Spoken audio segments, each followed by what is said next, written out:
We, the people of the United States, in order to form a more perfect union, establish justice, ensure domestic tranquility, provide for the common defense, promote the general welfare, and secure the blessings of liberty to ourselves and our posterity, do ordain and establish this Constitution for the United States of America.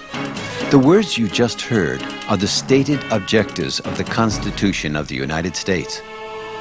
This statement of purpose is called the preamble, and it makes it quite clear that the Constitution is designed to enhance the value and dignity of the individual, not to make the individual a servant to the state. It's hard to imagine what life would be like in America without the Constitution. We would have no orderly system of government that regulates itself. We very likely could have a king with unlimited authority instead of a president who is held accountable by Congress and the people. We may even have anarchy, where lawlessness runs rampant. But thankfully, we do have a Constitution, and one that was so well thought out by the framers that it has stood the test of more than 200 years. The Founding Fathers, men like George Washington and James Madison from the Virginia delegation, and Benjamin Franklin from Pennsylvania, had brilliant minds, a vision for the future, and the wisdom to write our Constitution in such a way that it applied not only to life and commerce of their day, but remains viable and fresh in an age today when life is more different than they had ever dreamed possible. The document itself, now a treasured antique, is safeguarded here in the National Archives in Washington, D.C. It was written in 1787, but as Chief Justice John Marshall said early in the 19th century, the Constitution was intended to endure for ages to come, and consequently to be adapted to the various crises of human affairs. The Constitution of the United States is the supreme law of the land. It is the foundation of our society, of our government. It's the ultimate rule book of the power struggles of our government. It grants and limits power to the national government, to the states. Charles Evans Hughes said that it was, that the Constitution is what the Supreme Court says it is. So it can be labeled a number of different things, but it's the ultimate supreme law in our country. The Constitution is the supreme law of the land. It delineates or structures the powers between the three branches of our federal government, and also the relationship between the federal government and the states, and then finally the relationship between the government and the American people. It grants and limits power, and in fact you can read the entire document in terms of power, that it gives power and denies power to both the state and national governments, to citizens of the society, and in many ways it's a document about power. In this program, we'll examine the 7 articles that make up our Constitution. Article 1, the makeup of the legislative branch, which includes the House of Representatives and the Senate. Article 2, the executive branch, which has to do with the presidency of the United States. Article 3, the judicial branch, which is the Supreme Court, the highest court in the land. Article 4, the individual states of the Union and their relationship to each other. Article 5, the making of amendments and how the Constitution can be modified.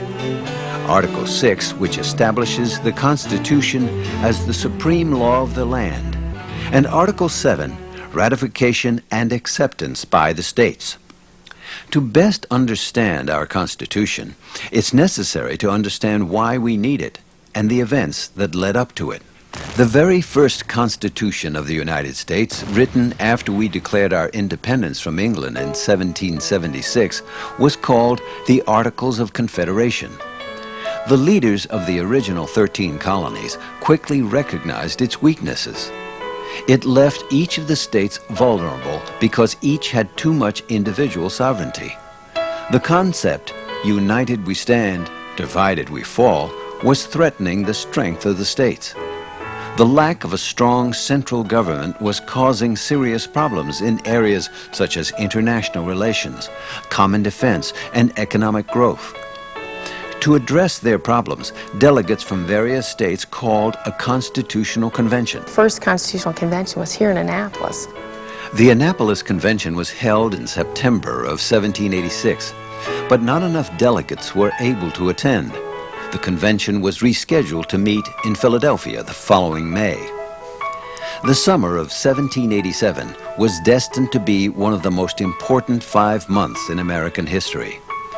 From May to September that summer, 55 of the country's most brilliant minds hammered out the provisions of our Constitution of the United States of America. Article 1, the legislative branch of government. This article is made up of 10 sections which set up and define the function of the legislative branch, which is known as Congress. Before going into these 10 sections, it's important to understand that our government is made up of 3 distinct branches. The legislative branch, which makes the laws, the executive branch, which carries out the laws, and the judicial branch, which tries cases in court and explains the meanings of the laws when disputes occur. The framers of the Constitution made sure there would be separation of powers in our government. Each branch has its own distinct powers. For example, Section 1 of Article 1 states, "All legislative powers herein granted shall be vested in a Congress of the United States, which shall consist of a Senate and House of Representatives. Only the legislative branch, the Congress, has the power to make United States laws. And even the Congress has a separation of powers, being divided into 2 legislative bodies. The House of Representatives introduces new laws and votes on them. If passed by the House, the law then goes to the Senate, where the new law is again voted on." The framers did not create a true democracy.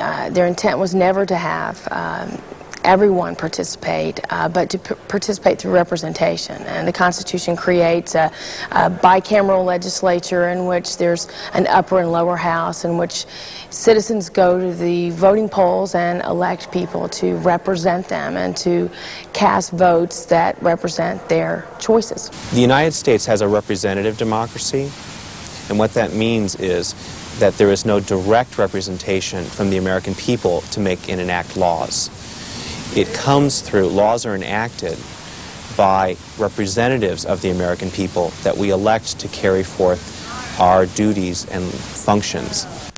The number of representatives each state may send to Washington came about through the Great Compromise. The Great Compromise was a dispute during the Constitutional Convention between the large states, such as Pennsylvania and New York, and the smaller states like Rhode Island. The large states wanted representation based upon population, and the small states wanted equal representation no matter how big the population or the size of the state. The compromise itself involved the large states and small states both giving in, creating the bicameral legislature, that the large states favored population, so the lower house is created where population is the key to representation. Right now it's about, each representative represents about 600,000 voters. On the flip side, in the upper house, the Senate, it is done entirely that each state has 2, regardless of population, that it's an equal number. So the total representation in Congress is 535. By legislation, the House is set at 435, and the Senate is 100. The Great Compromise was that there would be 2 chambers in the U.S. Congress, one based upon population and the other with equal representation no matter the size of the state. Section 2 of Article 1 sets the standards for electing representatives. They are to be elected every 2 years, at least 25 years of age, a citizen of the United States for at least 7 years, and a resident of the state in which they are elected. Section 2 of Article 1 also provides for special elections to fill vacancies due to resignations or death, and calls for election of a leader of the House called the Speaker and other officers. The Speaker of the House has a very important position. He is chairman of all meetings of the House of Representatives. He is the leader of the political party which has the largest number of members in the House. And if the president and vice president both die, or for some other reason leave office, the Speaker of the House assumes the job of President of the United States. Article 1, Section 2 also gives the House of Representatives another very important duty, that of impeachment. Founding Father James Madison had this to say on the subject: "If men were angels, no government would be necessary. In framing a government which is to be administered by men over men, the great difficulty lies in this: you must first enable the government to control the governed, and in the next place, oblige it to control itself. When it becomes necessary to impeach an official of government, that is, charge him or her with high crimes or misdemeanors, the House of Representatives serves as the prosecutor, bringing specific charges against the individual, and the Senate serves as the judge and jury. The 100 senators being the jurors and the Chief Justice of the Supreme Court, the highest judge in the land, presiding over the proceedings and making legal decisions. When the senators vote on impeachment, it takes a 2/3 majority to convict. The result of impeachment is removal from office and a ban against the individual from ever holding any other position in the federal government in the future. Article 1, Section 3 establishes the makeup of the Senate, the requirements to be a senator, and who its officers shall be. 2 senators are elected by citizens of each state to represent them in the Senate. Senators are elected to serve a 6-year term in office, but elections are held in various states every 2 years, giving the Senate a makeup of experienced lawmakers plus newcomers, which serves as a balance. To be elected to the office of senator, a person must be at least 30 years of age, a citizen of the United States for at least 9 years, and a resident of the state he is elected to represent. The position of President of the Senate is filled by the Vice President of the United States. His job is the same for the Senate as Speaker of the House is for the House of Representatives. The Senate members choose a President pro tem of the Senate, pro tem meaning temporary. He serves as leader of the Senate in the event the President of the Senate cannot fulfill his duties. Article 1, Section 4 and 5 establish the rules for congressional elections when Congress must meet, the right to disqualify the election of anyone who does not meet constitutional standards, and it charges Congress to keep written records of all their meetings and make them available to the public. Section 6 states that members of Congress shall be paid for their services and paid out of the Treasury. It also gives congressmen immunity from arrest while conducting their business. The Constitution has a clause in it that specifies congressmen are immune from arrest, either traveling to or coming from a session of Congress or while attending a session of Congress. This is because in earlier history, there was a danger that the king in England would arrest or otherwise imprison members of the House of Commons if they did things that he did not like. So this protection was specifically to enable congressmen to be free to speak their political minds. The exemption for members of Congress for arrest or prosecution from anything they say is more limited than you might think. It only involves their speech given on the floor of the House, given in their legislative lawmaking context. It also includes, by the way, representatives for the members of Congress. So a staff member that is speaking solely about the lawmaking ability of a member of Congress. It doesn't include media comments. It doesn't include things said outside the context of lawmaking. Article 6 also protects society against potentially greedy congressmen by making it illegal for them to create high-paying jobs for themselves. No member of Congress shall be appointed to any civil office that Congress itself created. Likewise, if a person employed by the government is elected to Congress, he or she must quit that government job. Section 7 of Article 1 explains the veto power of the President of the United States. Before a bill becomes law, the President must sign it. The Constitution gives the President 10 days to sign or reject a bill. If he hasn't signed it within 10 days, it automatically becomes law. Section 7 gives the President the right to veto or reject a bill, which returns it to the House that originated it along with his objections.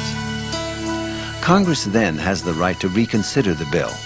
If both houses of Congress, the House of Representatives and the Senate, pass the bill with a 2/3 majority in both houses, the bill will become law in spite of the President's objections.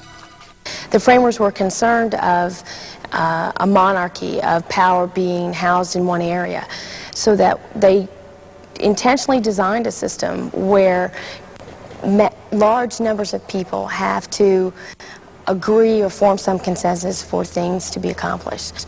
For example, to pass a piece of legislation, both houses of Congress must agree to it in the exact same word and form. It must be sent to the President of the United States, who can either sign it or veto it. It then can be overridden with a veto. There's even a provision for a pocket veto, so that it takes at least two houses of Congress, and it takes the President as well, so it takes two branches of government to accomplish that feat of making something a law. Section 7 of Article 1 gives the House of Representatives the sole responsibility to write legislation which is meant to raise revenues. Both houses, of course, must agree to pay such legislation. The reason tax legislation must start in the House of Representatives is another example of our Founding Fathers' wisdom. Our government must have money to conduct the business of our country, and it's the citizens who must pay the bills by way of taxes. But if we don't like the way our representatives are spending our money, new elections come around every 2 years, and we can vote our representatives out of office. Senators are more difficult to remove since they're elected to 6-year terms. Much of Section 8 of Article 1 has to do with the finances of our country. The first clause of Section 8 gives Congress the power to collect taxes to pay the debts and provide for the common defense and general welfare of the United States. It also gives Congress the power to borrow money on the credit of the United States, to regulate commerce with foreign nations, and regulate commerce among the several states. These regulations include taxes which create another source of revenue for the government. Article 1, Section 8 lists off 18 enumerated powers of Congress. They include things like raising and supporting armies, but one of the powers is to regulate commerce, both between the states and between the countries and the Indian tribes. The Commerce Clause is deceptively simple and enormously important. It allows the national government great hay in regulating more than just goods moving from place A to place B. The government's right to regulate the economy extends to goods, persons, and words.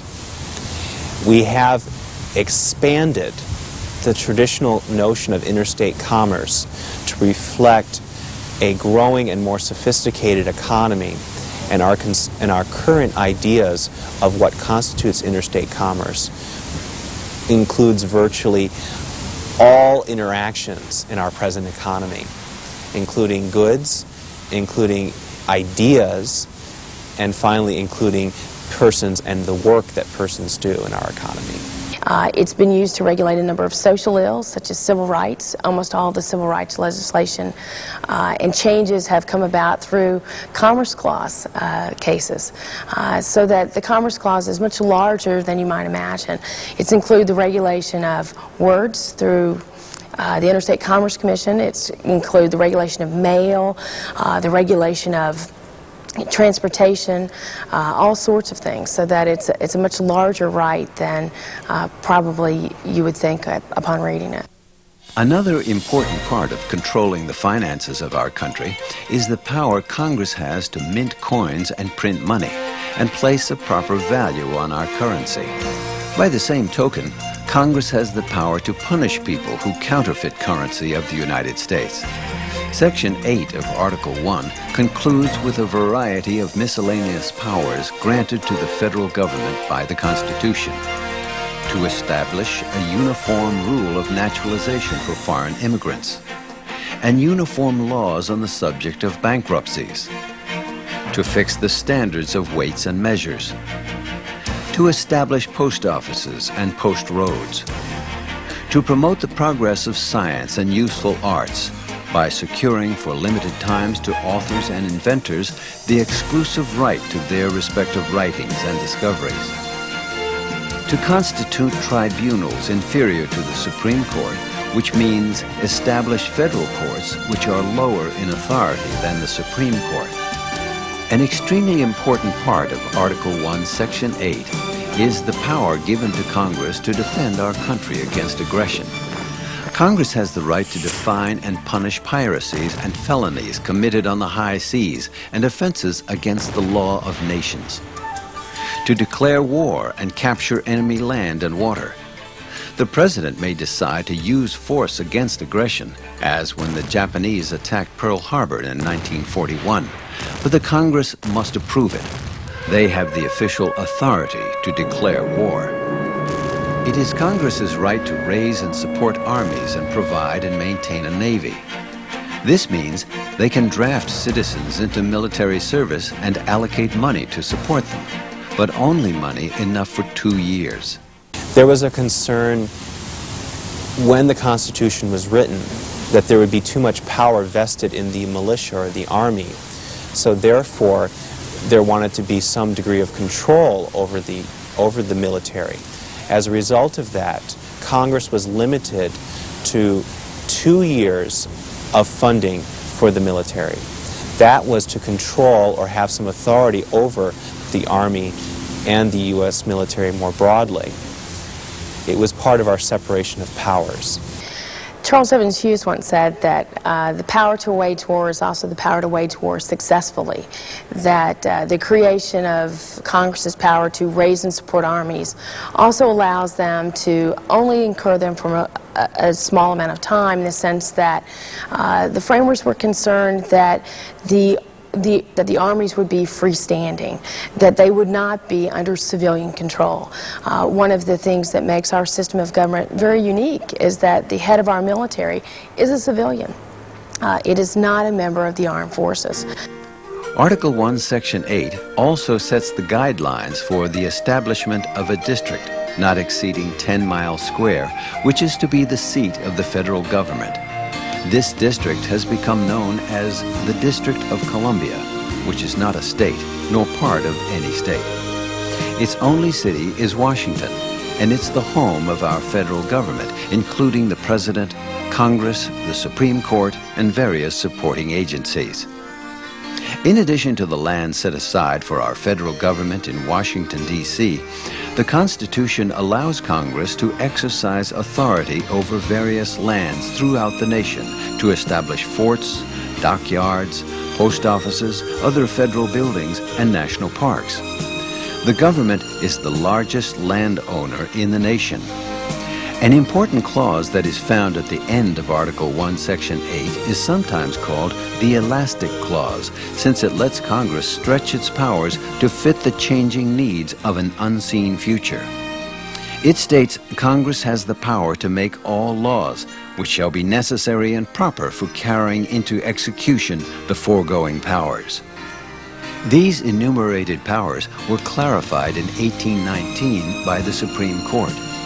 Chief Justice John Marshall wrote, "The government of the Union, though limited to its powers, is supreme within its sphere of action." In other words, where Congress has the power to act, its actions take precedence over state actions. Article 1, Section 9 contains some very important fundamental American liberties, such as the writ of habeas corpus. I think the writ of habeas corpus is extremely important. In American history, or actually Old English history, tells you a lot about it. What the word habeas corpus means bring me the body. It's intended to be an important protection against false imprisonment. A habeas corpus writ is something that you can take to the federal judiciary and say that you are being held unconstitutionally.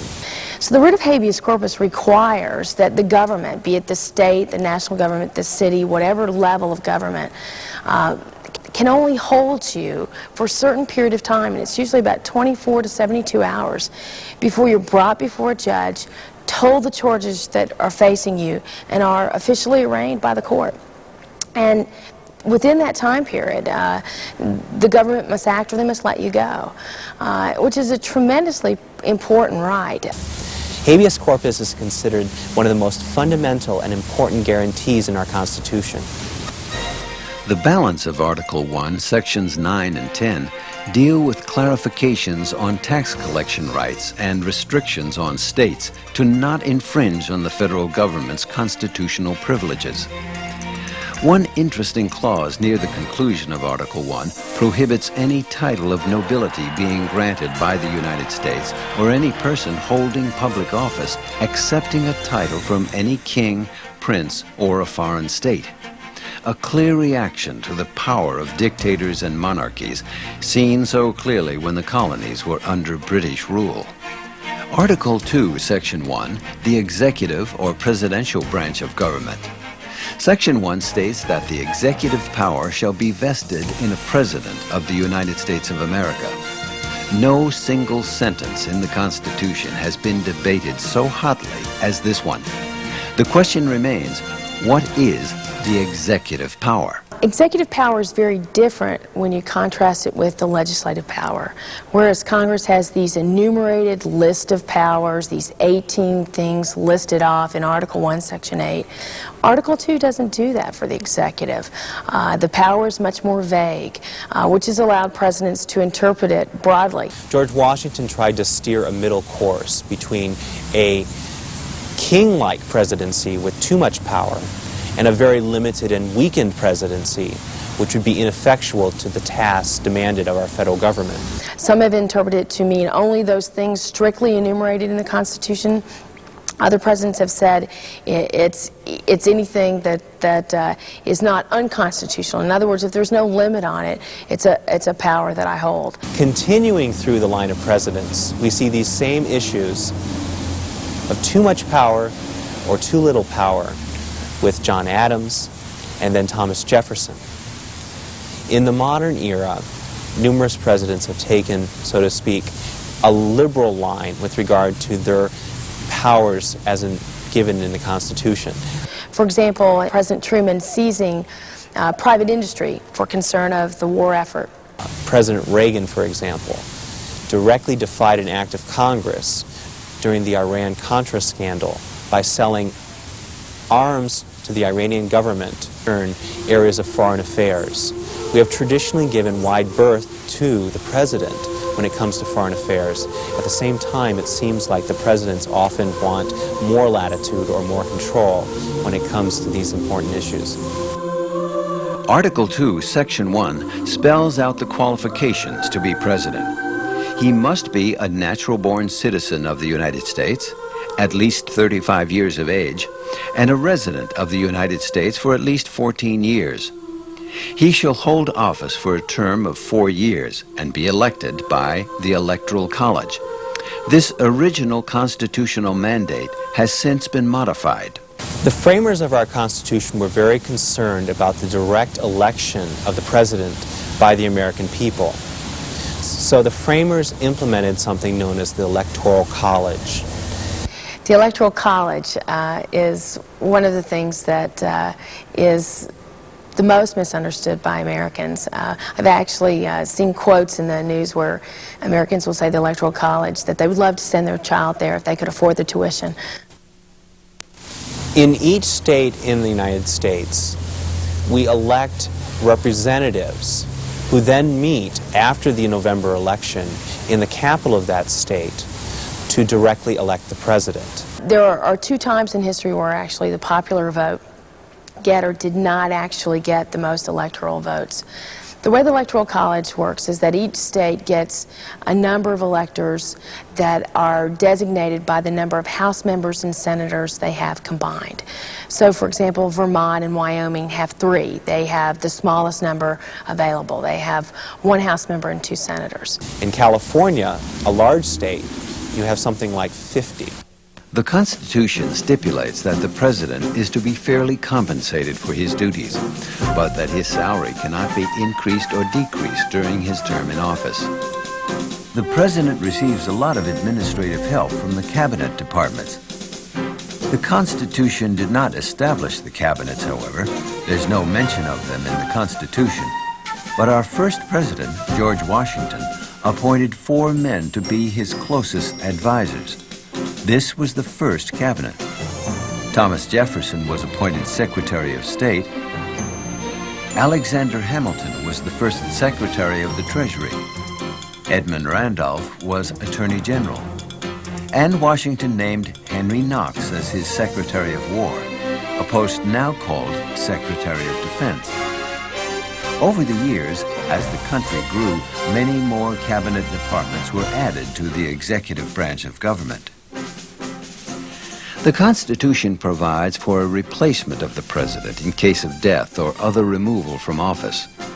For example, Franklin D. Roosevelt died while in office. He was succeeded by his vice president, Harry S. Truman. If Truman had died while president, the presidency, according to the Constitution, would have gone to the Secretary of State, who is appointed by the president. Presidential succession then went to other members of the president's cabinet, all people appointed by the president and not elected by the people. In 1947, Congress saw this as a potential problem and changed the presidential succession to first the vice president, then to the Speaker of the House of Representatives, then to the President pro tem of the Senate, individuals who are elected by the people and not appointed by the president.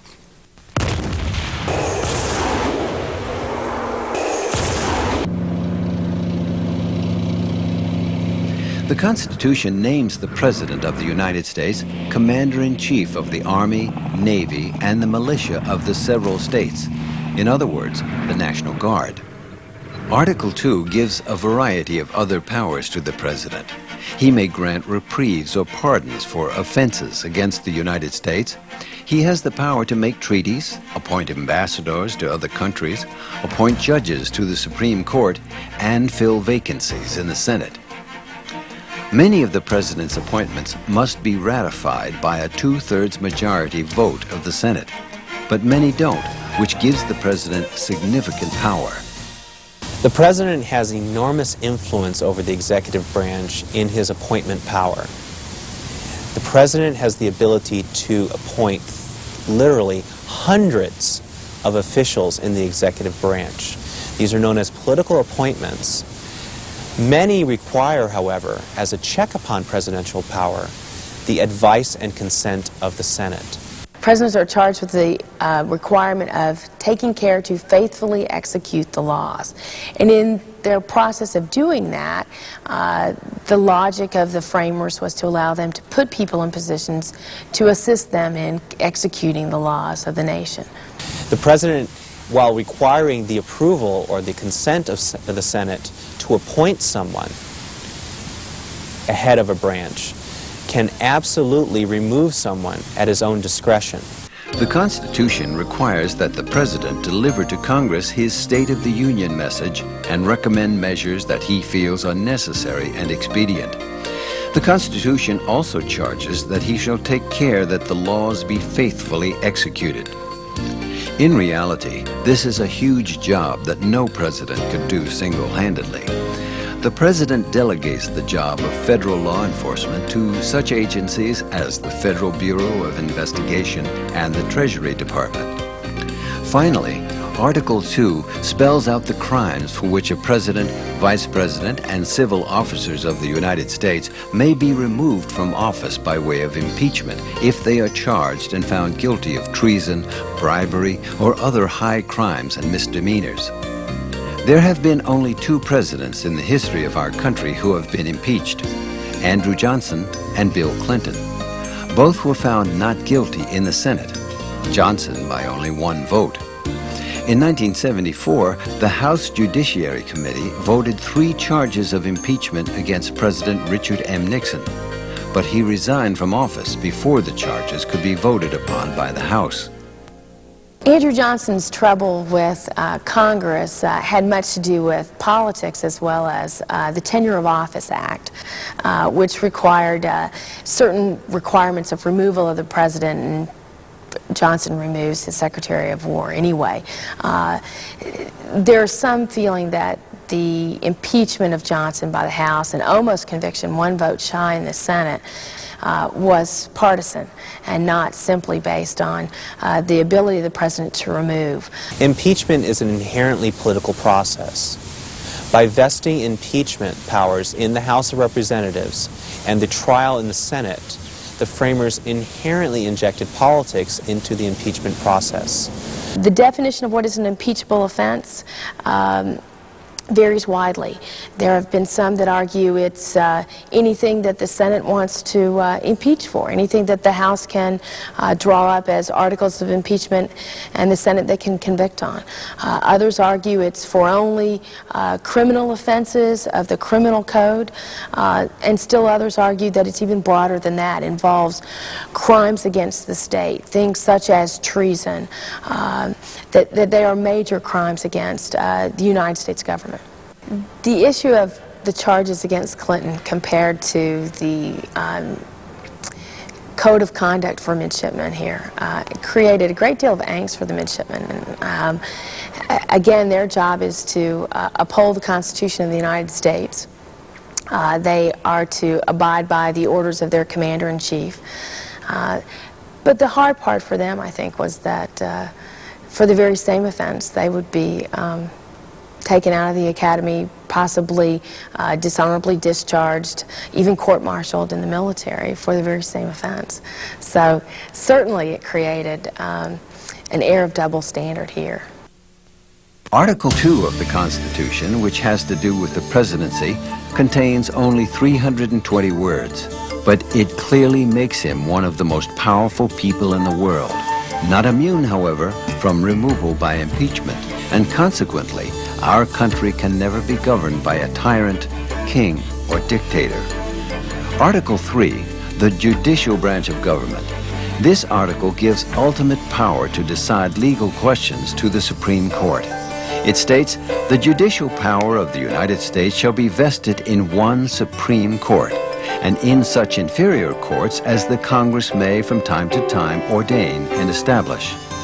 The judicial branch has the power to decide whether a federal, state, or local law is constitutional, that is, permitted or forbidden by the Constitution.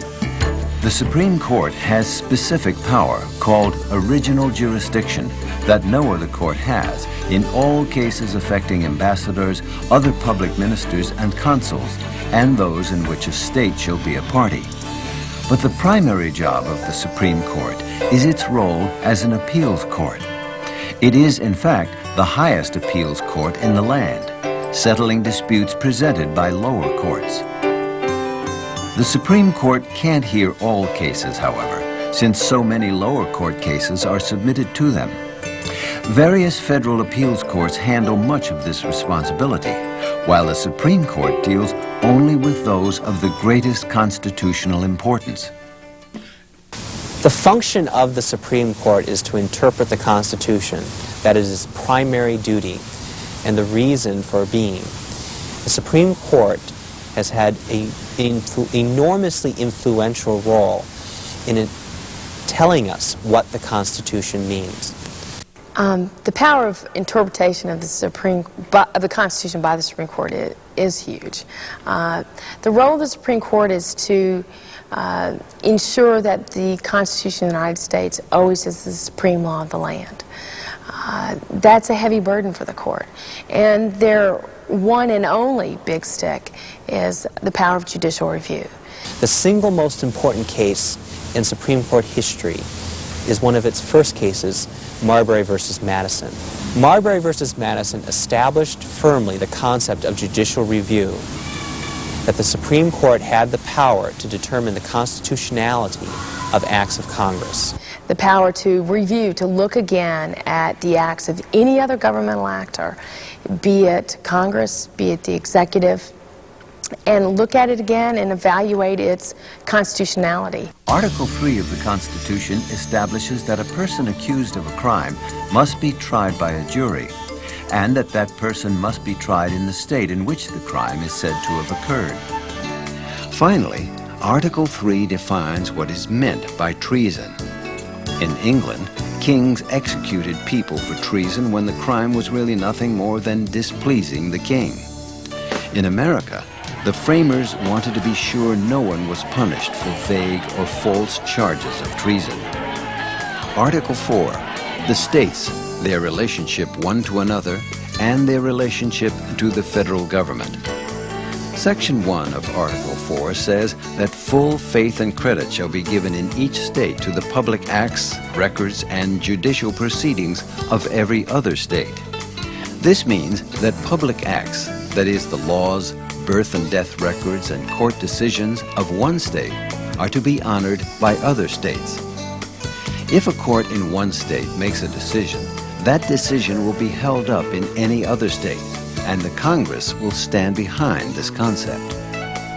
Section 2 of Article 4 orders all states to treat citizens from any other state as their own, entitled to all privileges and immunities. Just as states cooperate in extending hospitality to citizens of their neighboring states, states cooperate in apprehending and turning over criminals from neighboring states who attempt to escape from justice by fleeing across state lines. Section 3 of Article 4 gives Congress the right to add new states to the Union, just as Hawaii was added as our 50th state on August 21st, 1959. But as regards the formation of a state within a state, or the subdividing or joining with other states to form new states, such boundary changes can be done, but only with the consent of the legislatures of the states concerned, as well as the consent of Congress. Article 4 also gives to Congress the right to govern national lands which are located within the boundaries of the various states. This clause makes it possible for the federal government to set aside and care for national parks and forests, build hydroelectric projects, and manage public property for the use of the citizens of the United States. Finally, Article 4 makes a promise to the states of the Union to guarantee a republican form of government, protection against invasion, and protection, when needed, against riots or other disturbances within the state. Article 5 of the Constitution explains how changes in the Constitution are proposed and adopted. First, amendments can be proposed by a two-thirds vote in both the House and Senate, or in a national convention called by Congress when asked to do so by the legislature of two-thirds of the states. Amendments are ratified in one of two ways: by the legislatures of the states or by special conventions called in the states. Either way, if 3/4 of the states approve the amendment, it becomes a part of the Constitution and law for all states. The formal process of amending the Constitution is really quite difficult. It's amazing it's only been amended so few times compared to constitutions around the world, or even looking at state constitutions. Some state constitutions have been amended 200-300 times. The mechanism is quite difficult. The way that it's proposed, it's a two-step process of a proposal, and there's two methods of proposal and two methods of ratification. It requires a large number of people to agree, and many more amendments are proposed than adopted. It's important to remember the Constitution is not a civic religion. It's not a sacred document. It's a practical document. It really is intended to be a working document, and as such, it's a work in progress. The typical amendment of the Constitution is not the formal way, but the informal, either by executive interpretation or legislative power or judicial interpretation. That's really more how it's changed and grown as a document than the official amendments that actually exist. Article 6, the supremacy of the Constitution. This article, in essence, says the Constitution is the supreme law of the land. It's typical legal language that you might find in any legal contract. In this case, between a government and its people, affirming that the new government will pay its debts, that this is the supreme law of the land, and the judges in every state shall be bound thereby, and that every official of the federal and state governments shall swear to uphold it.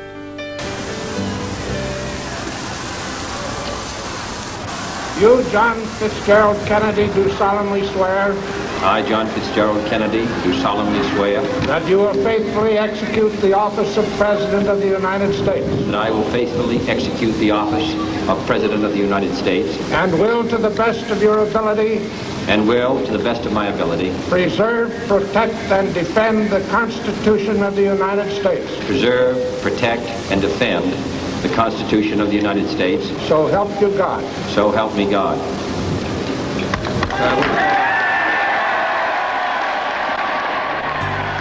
Article 6 also sets up a uniformity of law for the entire nation. The Supremacy Clause is part of Article 6, which says that it sets up the hierarchy of law. It says that the Constitution is the supreme law of the land, treaties thereof, laws of Congress, state constitutions, state laws, etc., down the line.